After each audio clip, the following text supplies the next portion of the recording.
Alors bonjour, Bonjour. enchantée. Je vous pose une petite question là. Au début de la journée, quelle activité faites-vous avec les enfants? Alors, je les laisse jouer 10 minutes tout seuls, Oui. atelier libre. Oui. Après, on passe aux toilettes et après, on a les rituels du matin. Donc, on fait l'appel. Oui. Donc, chaque enfant lève la main quand je dis son prénom pour voir qui est présent, qui est absent. Oui. Après, on fait le jour de la semaine, quel jour on est aujourd'hui. On déplace la petite marionnette. Après, on compte combien on est. Donc, pour rentrer dans la comptine numérique. Ok. Et après, on passe aux ateliers ciblés.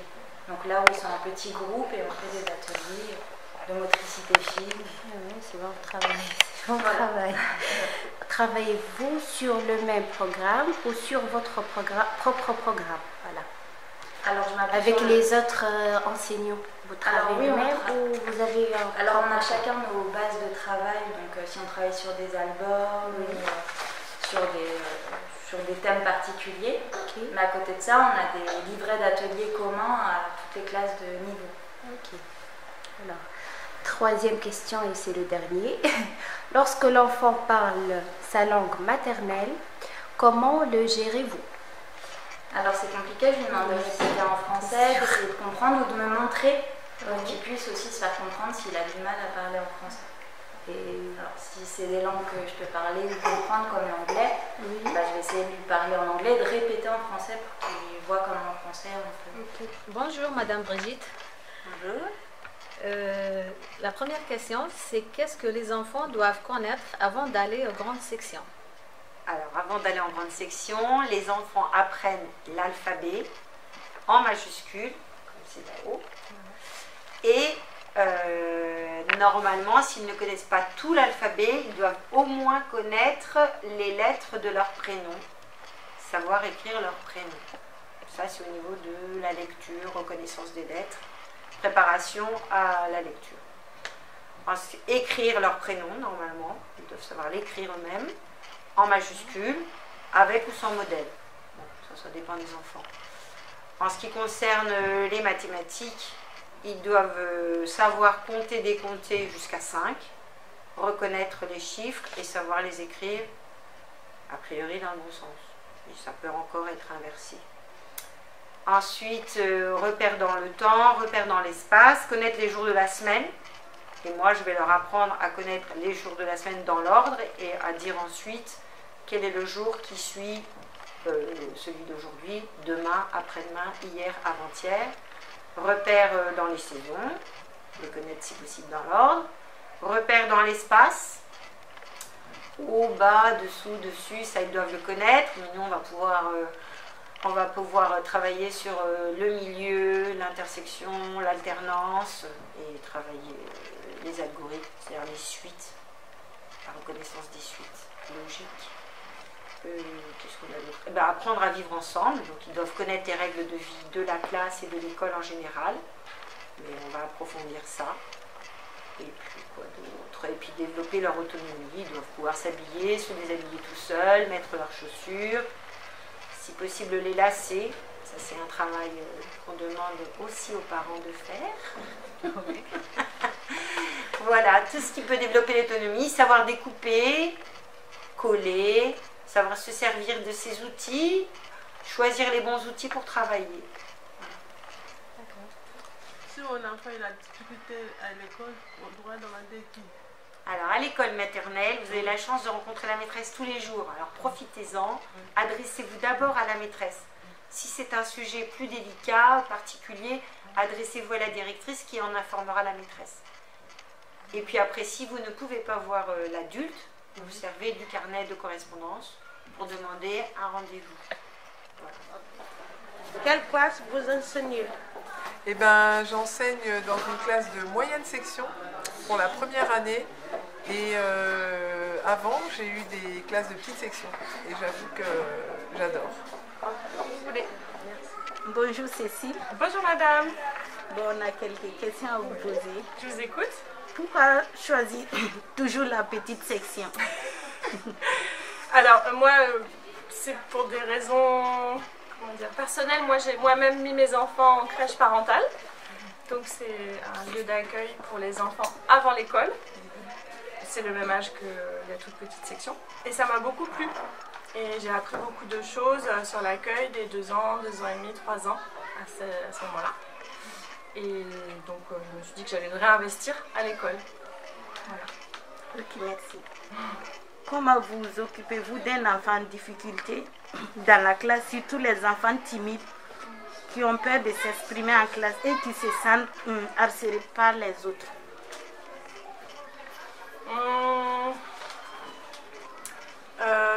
En début d'année, la TSEM, Myriam et moi, on fait beaucoup d'efforts pour sécuriser les enfants au niveau affectif. Donc c'est ça qui va lever la timidité en fait. Après, la toute petite section, c'est une classe où de toute façon les enfants parlent peu quand même. Ils ne sont pas énormément dans le langage. En ce qui concerne le harcèlement, c'est pas un problème du tout qui existe dans ma classe. On n'en est pas là dans le développement. Donc, mais par contre, la gestion des conflits, on peut dire que c'est un peu le même thème. Et ça, on y travaille beaucoup pour... en début d'année, les enfants ont tendance à se pousser, se taper parce qu'ils viennent de la cellule familiale, ils sont habitués à être tout seuls et puis là ils se retrouvent en collectif donc ils se sentent un peu agressés.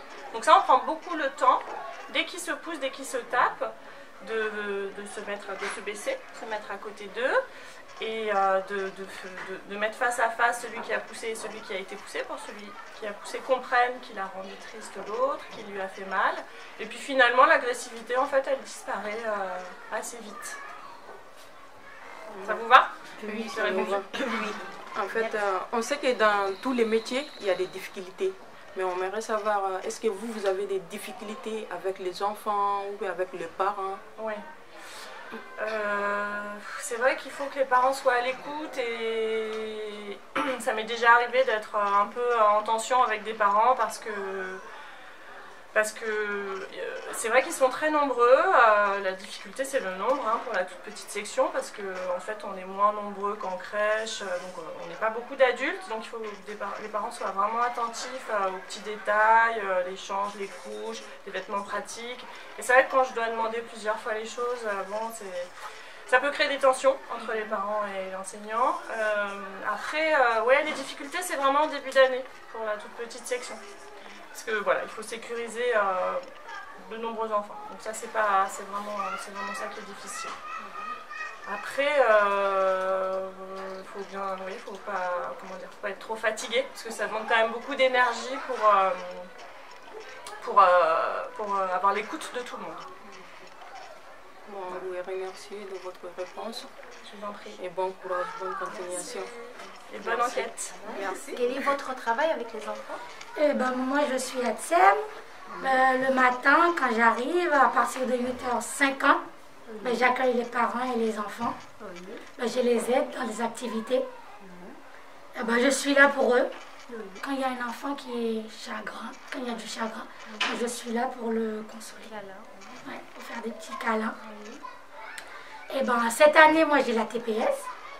Mais quand il y a un enfant qui a fait pipi ou qui a fait caca, c'est mon rôle de le changer. C'est bien. Je suis là pour eux. C'est bien, merci. Il est facile de s'occuper des enfants.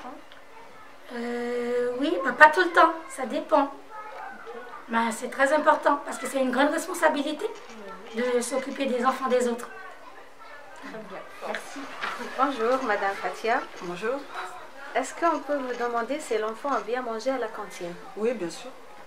Mais en général, oui, c'est tout le temps. Les parents nous posent toujours cette question. Qui occupe. Oui. Donc moi, ma classe, c'est la classe 2. Et donc, ceux qui mangent à la cantine, je les conduis et je les fais manger, quoi. D'accord, merci. Oui. Est-ce que les enfants les perdaient son manteau? Ah, s'il perd son manteau, eh ben, on l'aide à le rechercher.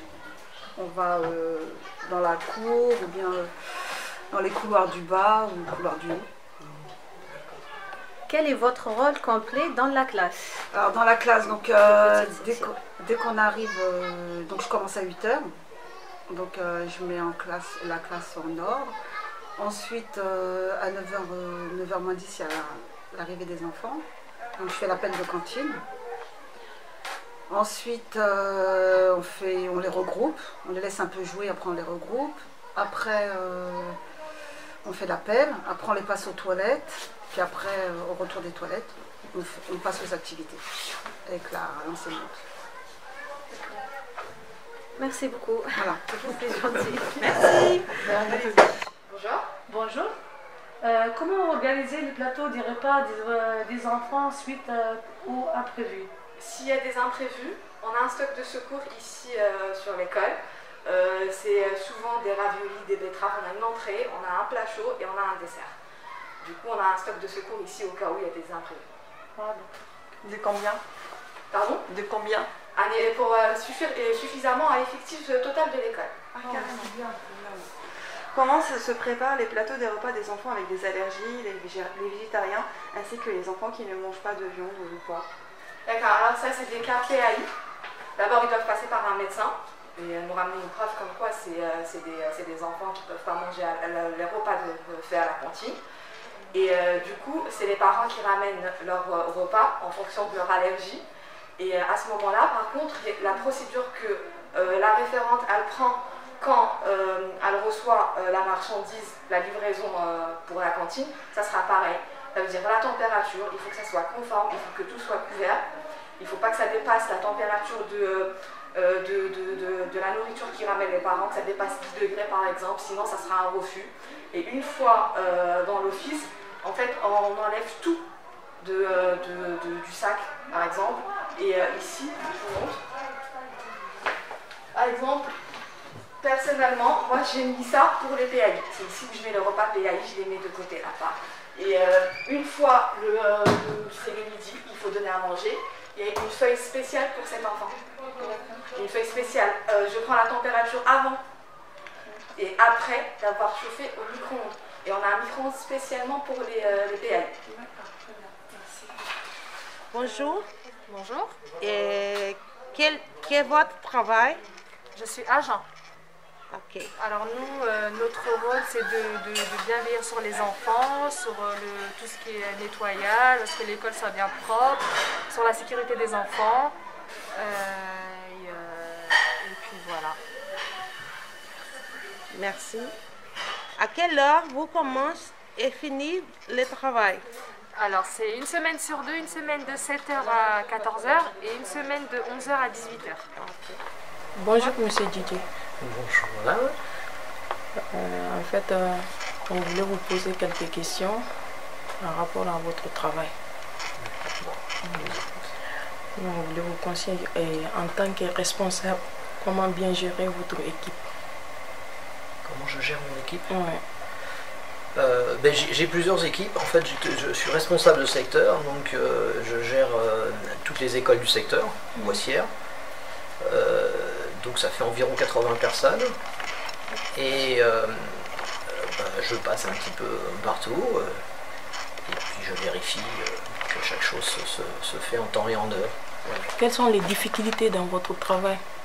Dans tous les travaux, on sait qu'il y a des difficultés, mais... Oui, bon, déjà j'apprécie particulièrement ce que je fais, ce qui me met toujours de bonne humeur. J'ai grand plaisir à venir travailler le matin. Et deuxièmement, les difficultés, par exemple, c'est des conflits. Voilà. Un conflit entre deux personnes. Voilà, après aussi, les difficultés d'environnement. C'est vrai que 2021 était quand même était une année un petit peu, enfin 2020 était une année compliquée. Voilà. Comment gérez-vous les enfants au moment de la cantine qui ne veulent pas manger? Alors la cantine, moi mon rôle il est limité sur le temps de restauration. En fait il y a un partage avec Marie. Marie est la responsable pédagogique et administrative, donc c'est elle qui vérifie qui mange ou qui ne mange pas parmi les enfants, par rapport à la facturation. Et deuxièmement, c'est elle qui anime le temps pédagogique. Moi je vérifie juste tout ce qui est technique. C'est-à-dire, je m'inquiète de savoir si les enfants ils ont bien à manger, si c'est servi en respectant les normes HACCP. HACCP, c'est toutes les normes pour la restauration, pour s'inquiéter qu'il n'y a pas un virus, etc., qui soit présent et qui pourrait rendre malades les enfants. Donc moi, je m'inquiète que techniquement, tout soit bien fait. Voilà, mon rôle, il s'arrête là. Donc, bonjour. Bonjour. Est-ce que vous avez mis en place une stratégie pour rattraper le retard de l'apprentissage des enfants dû au confinement? Alors, on n'a pas mis de stratégie à proprement parler par rapport à cette période de Covid qui a été compliquée pour tout le monde. Effectivement, on note par contre qu'il y a des différences chez les enfants de niveau et que cette période en fait a un peu accentué les difficultés que pouvaient avoir les enfants déjà au sein de la classe. Par contre, comme en maternelle, on travaille sur le cycle de la petite à la grande section sans interruption, on n'a pas d'apprentissage vraiment finaux en petite section, puis en moyenne, puis en grande section. C'est des acquis qu'on doit avoir sur les 3 années, ce qui nous permet d'être assez souple et du coup de prendre les enfants avec le niveau qu'ils ont et leurs difficultés et de nous adapter.